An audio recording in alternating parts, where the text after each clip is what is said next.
insyaallah tahun ini sudah mulai siap di lantai 1, dan alhamdulillah saya melihat kualitas bagus ya, standar dan dapat memuaskan ya.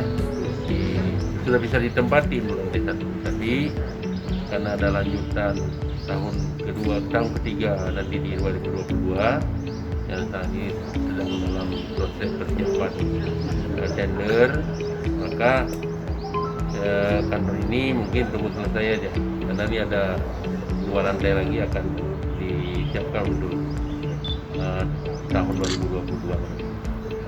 Kita berharap nanti di tahun 2022 bisa selesai tepat waktu dan kantor ini bisa dimanfaatkan oleh BPBD Kota Banda Aceh untuk melayani berbagai kepentingan masyarakat dalam menghadapi berbagai bencana-bencana yang mungkin terjadi.